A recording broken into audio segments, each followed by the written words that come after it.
Greetings. My name is Valentine Timoshik, and I'm a developer of Clovernet 2.0 blockchain. And I want to tell you about the upcoming update of our blockchain. First of all, let's talk about the cool base features. And we're going to start with the base. That is the virtual machine. Instead of implementing our own, Clovernet decided to employ Ethereum virtual machine, and it has several advantages. It's written in C++, it has a big support and millions of users around the globe, and it has a history of fast and reliable execution. It's open source, which is a big plus, and there are implementations by both Ethereum themselves and Microsoft, and it's been improving for around 5 years already. Having this stable and reliable foundation, we can expand into building more interesting stuff. Talking of more interesting stuff, now would be a great time to mention DBFT.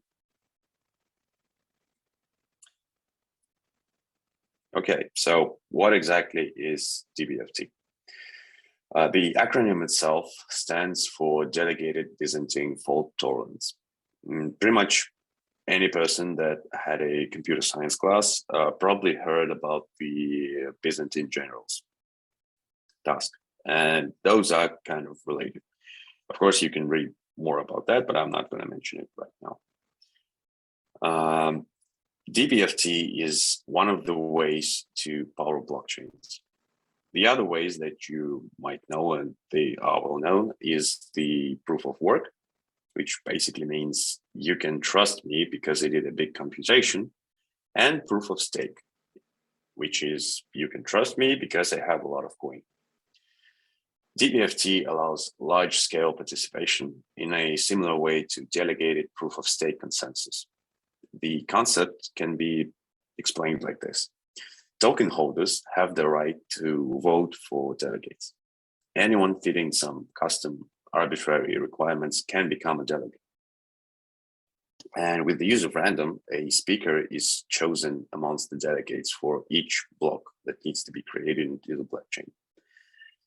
It is the speaker who builds the new block from the transactions and then sends it for validation to other delegates. The delegates receive the proposal and they both check and record it.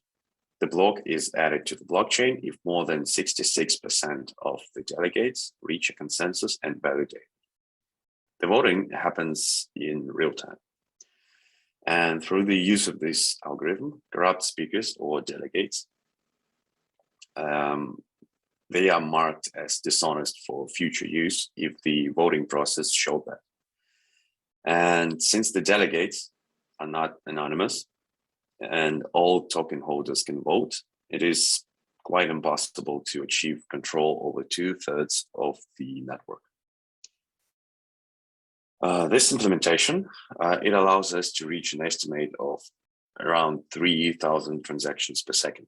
And this can be further increased up to 30,000 TPSs with the usage of rollup. That is planned in the future, and I will mention it further. Although, like one of the biggest pluses of this is that the transaction and the creation of new blocks does not require a big amount of energy, which is quite good for the 21st century, if you ask me. And yeah, that's pretty much it about the DBFT consensus that we're working on. And so let's just go into the development process overview. So the current status is we've finished the implementation of the DBFT consensus mechanism, which we could kind of split it into two modules, which is the consensus module and the verification module. Now the task ahead of us is adjusting the remote procedure calls to meet the new requirements and the smart contracts as well. Both of these things need to meet the needs of the newly implemented features. While this is on the way, we continue to increase our test coverage and system stability. And now it's kind of a part to also mention about the optimistic rollups. We are currently estimating and kind of beginning the implementation of the optimistic rollup. I mentioned it before and not going to go into big details about it, but yeah, it's available online. You can read up about it. The short version is that it allows aggregators to publish the bare minimum of information needed with no proofs provided, and only provide them if there's like a fraud already going. So it's like current implementations are working on the second layer of the Ethereum. And the best part about it is that they allow to increase the number of transactions per second drastically.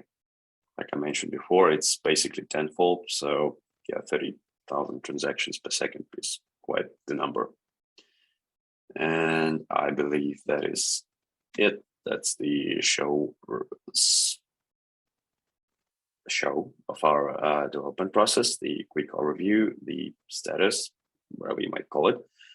Thank you for watching, and feel free to contact us using the links in the descriptions and the ones you can see on the screen right now. Thank you and goodbye.